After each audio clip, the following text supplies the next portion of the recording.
Welcome to the Zelda series review. Today we will be discussing the lone Super Nintendo entry, A Link to the Past, and the first handheld entry, Link's Awakening. A Link to the Past was first released in Japan as Triforce of the Gods in 1991 and ended up in North America and Europe in 1992 with a name change due to Nintendo of America's policies at the time, especially when it came to religious references. After Zelda 2 took a drastically different direction from the first game, A Link to the Past returned to familiar territory with a top-down view that would become standard for the remaining 2D Zelda games. The plot of the game, set many generations before the first game, starts as Link is awakened by a telepathic message from Princess Zelda asking for help as she, along with 6 other maidens, were captured by a wizard named Aghanim, a priest in the Japanese version, who wishes to sacrifice the maidens to break the seal of their ancestors, the 7 sages, placed on the sacred realm to contain Ganon. His uncle goes to the castle, but is quickly defeated, giving Link his sword and shield. After Zelda is freed from the castle and taken to a sanctuary, a church in Japanese release, Link is told to seek out the legendary Master Sword. He meets an old man named Sahasrahla, a descendant of one of the sages, who tells him that he needs to find 3 pendants to prove himself worthy of using the Master Sword.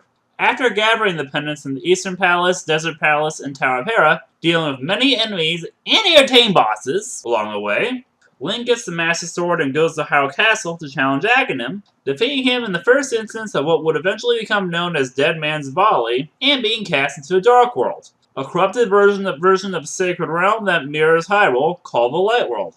2 worlds that are similar to each other, and yet different at the same time, leading to numerous gameplay opportunities that involves traveling between both worlds to accomplish certain tasks to advance the game. Don't forget to get the Moon Pearl from the Tower of Hera before going to the Dark World, unless you like seeing Link as a defenseless pink bunny who can't do anything. Here, Link must brave through 7 more dungeons and rescue all 7 maidens before going to Ganon's tower, confronting Aghanim for a second time, and learning that he is none other than Ganon himself.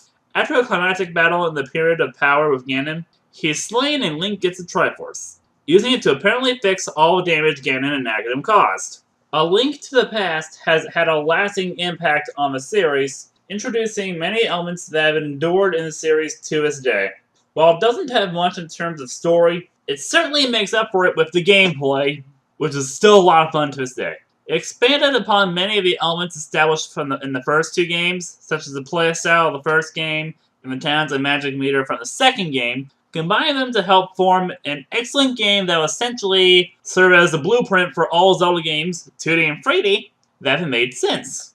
Its main thing was helping to establish the basic formula, such as using items found in the dungeon to defeat the dungeon boss, etc. The game would introduce many items and elements that have become series staples for the past 25 years, such as the hookshot, Pegasus boots, and Ganon's trademark trident, which has appeared in all the games since that feature the Demon Ganon, as well as the concept of the 7 Sages, which has appeared in multiple games that were made after.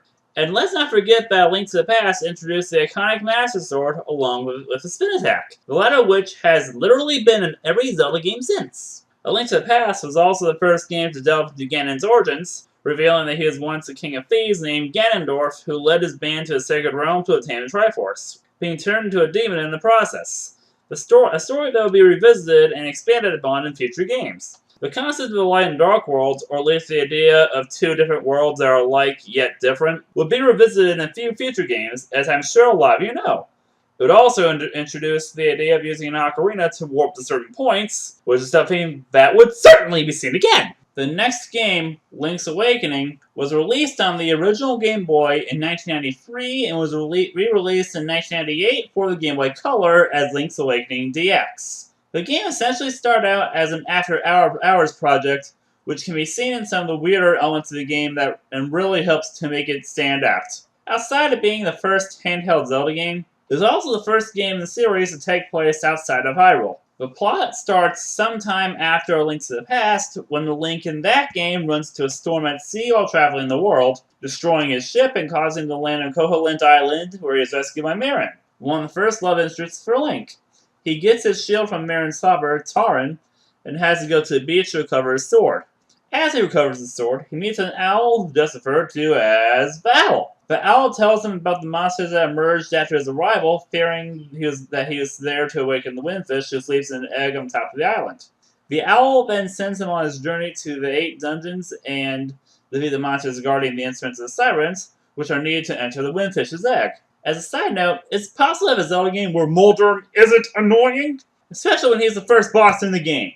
Anyway, along the way, Link learns that Koholint is an island that was brought into being as a result of the Windfish's dream, and will disappear once he awakens, which is why the monsters do not want Link to awaken the Windfish. It could also be difficult to finish the quest after that, given the rich world and characters in this game, such as Marin and many others, but the quest is ultimately finished as Link gets into the Windfish's egg and defeats the head nightmare, takes the form of several creatures Link had encountered in his previous adventures, such as Aghanim and Ganon, before taking on his true form. This will either be a challenging boss or a ridiculously easy one, depending whether or not you're using the ridiculously overpowered boomerang or not.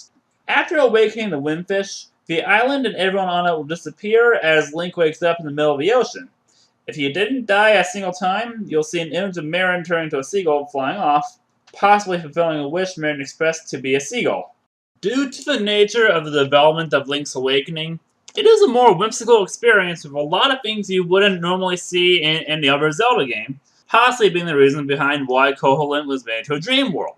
Some instances of things like this are, well, the Animal Village and references to other games. For instance, you meet a character named Mr. Wright, a reference to Dr. Wright from SimCity, as well as several Mario references. These range from a picture of Princess Peach to a few enemies, including Goombas, piranha plants, and Thwomps. The latter makes sense since both Zelda and Mario share the same creator, after all. A Link to the Past and Link's Awakening are both great titles that have endured over the decades, and the former probably has the greatest lasting impression on future games in the series. Thankfully, both are readily available so people who are new to the series can play them. Link to the Past was remade for the Game Boy Advance in 2002 and is also available on the Wii and Wii U Virtual Console. If you have a new 3DS, you can get it for the 3DS eShop. Link's Awakening DX is also available on the 3DS eShop, so check it out there if you never got a chance to before. You won't regret playing either of these. Great! You survived all the way to the end! I sure hope you enjoyed this video. If you did, feel free to like and click that subscribe button in the corner to stay up to date with the latest videos. You can also follow me on Facebook and Twitter to stay up to date with the latest on videos and other projects. While you're at it, here are some other videos you might enjoy. Until next time.